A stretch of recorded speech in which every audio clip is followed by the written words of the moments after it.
Welcome to Take 5, your 5-minute inspirational message from Solid Rock Drogheda.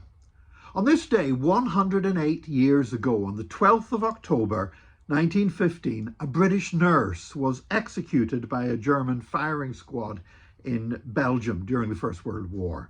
Edith Cavell was a committed evangelical Christian, the daughter of an Anglican vicar from Norfolk.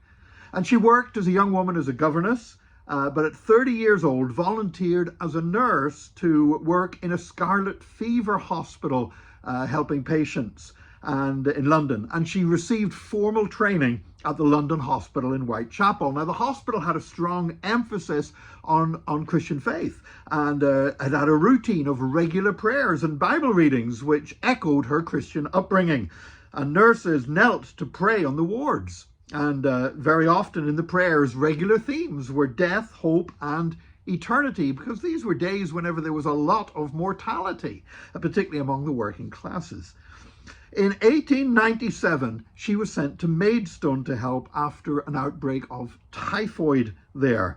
And she discovered that in Belgium, nursing care at that time was not nearly as well established as in the UK. The UK had been greatly influenced by another Christian nurse, Florence Nightingale. So Edith Cavell went to Belgium as a matron in a nurse's training school, and she worked there for several years. Now, she was back home visiting her family in 1914 whenever she realized that Germany was invading Belgium, which many people in these circumstances would have said, well, there's a reason not to go back. She said, there's more need for me in Belgium now than ever before, and rushed back to Belgium. War broke out, and Edith Cavell found herself caring as a nurse for wounded soldiers from all sides of the conflict: Belgian soldiers, French soldiers, British soldiers, and German soldiers. She realized that some of the British soldiers were trapped and behind enemy lines and needed to be able to escape. So she helped basically run an escape route for them and helped over 200 British soldiers escape over the border into Holland so they could get back home to England and rejoin their military units. However, the Germans arrested her for this and tried her and sentenced her to death. And she was sentenced to death on the 11th of October and sentenced to die by firing squad the next morning at dawn. And she had communion that night with the only remaining English-speaking minister in Brussels. And she said to him, "I have seen death so often that it is not strange or fearful for me.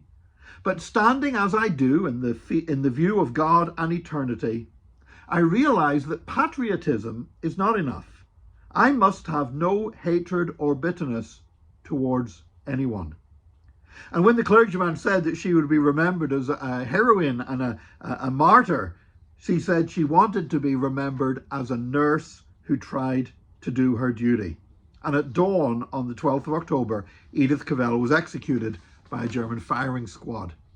Now, that incident became very famous. It was actually used a lot for propaganda purposes by different sides, and in Britain and even in America, the execution of Edith Cavell by a German firing squad was sometimes quoted as being one of the reasons why America entered into the First World War as well.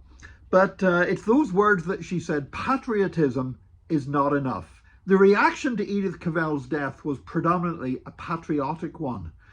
It was like, she's died for our country, the Germans are horrible, we must fight against them more. But that was not how she saw her own death. She saw her own death not as a patriot, but as a Christian and as a nurse that gave her life for helping others. And she had helped others regardless of nationality and what side they were on.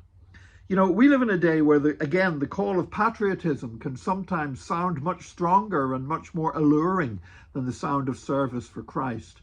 But serving Christ is the best way that we can spend our life.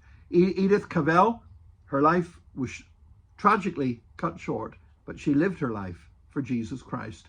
May we have the grace to do the same in Jesus' name. God bless you today. Join us again tomorrow for another Take 5, your 5-minute inspirational message from Solid Rock Drogheda.